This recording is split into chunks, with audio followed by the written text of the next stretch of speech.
In a recent podcast interview with Zigyaf on TikTok, the Honorable Minister of Housing and Water Susan Rodrigues addressed key national issues, including youth involvement in politics, combating misinformation, and the importance of adhering to zoning standards in housing schemes. Firstly, the minister began by encouraging young people to engage in politics and make meaningful contributions to the nation. You just really have to be brave about it, and if you believe in it, I think that you'll go far.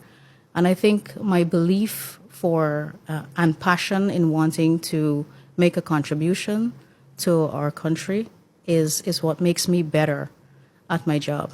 Yeah. And so I try to find ways to engage young people and let them know, politics is not taboo.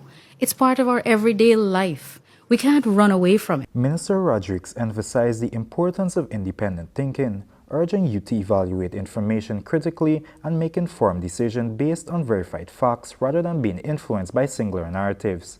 Her remarks underscored the need for youth engagement in shaping Guyana's future while remaining vigilant against misinformation. What is the government doing as a whole to raise the standard of living, for example, for all Guyanese? And you have to get to the bottom of that. You can't only get your news from opposition outlets and think that you can form an opinion. You have to read everything and then form your own opinion, or you can't latch on to one particular individual and think that, I just like this person. Yeah. And but he or she may not be giving you accurate. Secondly, Minister Rodrigues responded to criticism from the opposition, describing their public commitments as unrealistic and noting the ease of making promises when not held accountable. If you look at how the opposition acts now, in terms of the public commitments they're making, a lot of it is unrealistic. It's easy to say these things when you're not being held accountable. Your feet is not to the fire in the way that the government is. So it's easy to make promises like that. The reality is very different. The minister also highlighted the importance of zoning standards in housing schemes, emphasizing the ministry's transparency. Anybody who has received an allocation, and you can check it, anybody who's received an allocation at one of our drives, they go through the selection, they make payment, they'll get a receipt, and then there's this survey department that is with us on ground as well. And they go over to that survey department, and they will be shown exactly where their lot is on the plan. And on the bigger scheme of things, so the entire area would be displayed there. Minister Rodrigues noted that while plans are clear, unauthorized developments like vulcanizing shops or retail businesses in residential areas often disrupt communities. She further stated that while she admires those pursuing tourist ventures, it must not disturb the peace in the area.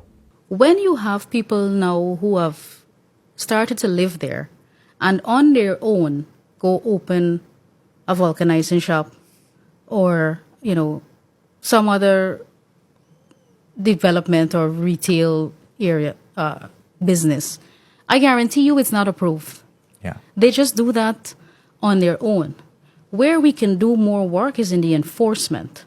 Yeah. But it's not that we approve haphazard development all over the place. We don't want to take that away from them either. Like I admire people who want to do 2-3 things and are really working hard or finding another stream of income. I am all for it. But you cannot do it in a way that disrupts or disturbs the peace to the other people who live on that street or in that area.